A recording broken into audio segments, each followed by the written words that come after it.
Sa probinsya ng Laguna, nakilala namin ang ka-wonder nating si Glory na mas kilala raw sa lugar sa tawag na aswang. Pero hindi raw siya literal na aswang ha, kung hindi, siya raw ang gumagawa ng mga anting-anting na panakot sa mga aswang. Ito ay may kasabay na konsagrasyon, pambuhay sa agimat, at dalangin o dasal upang maging kaligtasan ng taong magsusuot nito. Takot ang aswang dyan. Siyempre ahas yan eh. Meron niyang tinatawag na kamandag. Yan ay magtatago sa mga buntis na merong ginagamit na buto ng ahas. Siyempre iba yung maaamoy nila. Instead na yung mga bata sa tiyan, ang maaamoy nila yung suot na tunay na buto ng ahas. 8 taong gulang pa lang daw si Glory nang matutuhan niya ang paggawa ng mga anting-anting mula sa kanyang mga ninuno, na nooy mga manggagamot. Gumagawa na talaga sila ng mga agimat, so nakasanayan naming tingnan kung paano gawin ang mga bracelet, ang mga kwintas, at ipasuot sa mga bata bilang pangontra sa usog sa balis, at hanggang sa nakasanayan ko ng gumawa ng mga mula sa mga buto ng hayop, katulad ng ahas. Pero paglilinaw ni Glory, ang buto na ito mula sa mga patay na ahas na nakikita sa kagubatan. Ngayon po, susubukan nating maghanap ng mga buto ng ahas mula sa mga bato-bato rito, sa mga daungan ng mga tubig, daluyan ng tubig, upang makita natin na dito namatay yung ahas, naging bato, ginagawang kwintas.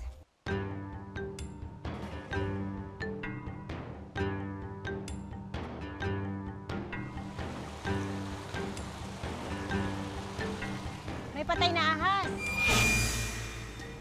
Dendrelaphis luzonensis o talbos-tubo ang tawag sa ahas na nakita ni Glory. Naninirahan ito sa mga kabundukan gaya ng Mount Banahaw. Maaring ito ay sinalakay ng mga manok at nakatakas o nakagat ng aso sa daan, yung mga asong gubat. So kami ay papatuyuin siya at bawat buto ay itatali upang maging kwintas. Ang ginawang kwintas ni Glory, di umano, gagamiting panakot sa aswang. Mga ka-wonder, tayo ay pupunta sa kagubatan. Dito sa kagubatan na to, ito ay napapabalitang puntahan ng mga aswang. Sa pagtataboy ng aswang, maliban sa dasal, dala ni Glory ang buntot pagi na magsisilbing panlaban dito at langis na naglalaman ng buto ng ahas. Ito ay abandonadong bahay sa paligid na to at kuminsan ay dito nakikita ang mga pumapasyal o dumadapong aswang. So ngayon, ito'y umapaw na, ito'y nakasilyado at nakapermanenteng nakasara. Pero di inaasahang kumulo ang langis na may buto ng ahas. So positibong may aswang dito at kumukulo na siya, umiinit na yung bote, at umalpas na rin ng langis. May aswang sa paligid at kung sila'y aatake, sila'y malalatayan talaga. Sa buntot pagi, pag sila'y nalatayan, sila'y lumalayo na at hindi na nagpaparamdam.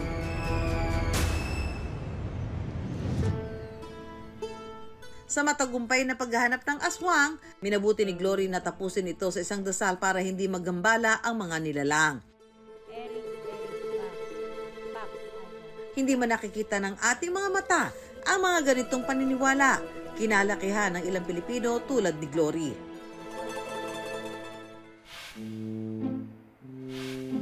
Sa Iloilo, ang buto ng ahas pantaboy daw ng malas. Ang ka-wonder nating si Sed at Brandon, mga patunay na nakatatanggal malas daw ito. Una po, yung sa buto ng ahas, stress reliever siya. And then, good for business. Ang kanilang anting-anting dinadayo rin daw. Yung unang bumibili sa yung mga kadalasan bumibili yung mga turista. Tapos yung iba yung dito lang sa lugar namin, yung iba mga dayo rin. Ilan sa kanilang mga suki, binabalik-balikan ang butong ito. Naging epekto po nito ay mas malapit ka sa pera at saka pampataboy po ng mga masasamang espiritu, masasamang elemento. Ramdam ko po ito kasi madalas ko na po ito ginagamit. Maganda at saka hindi ako nakaramdam ng sakit ng katawan. At saka magaan yung lumakad ako at saka kung saan ako punta, mayroon akong proteksyon. Maliban sa pantaboy malas, kapag suot mo nga raw ito di umano, wala ka raw mararamdamang kahit na ano. Ito ang aming pagtaga sa aming magiging member sa pagpasok dito. Babala, huwag pong gayahin. Bawal ito sa bata.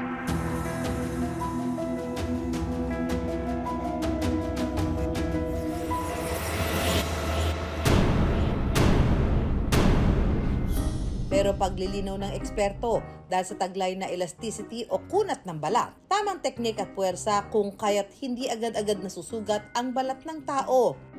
Maaring ito ay makakapagligtas sa kanila. Ay ilan lang ang mga taong may ganitong pangkaraniwang kapangyarihan. Pero hindi natin ina-advise na lahat ay dapat sumunod sa ganito dahil hindi naman tumatalab ito sa lahat ng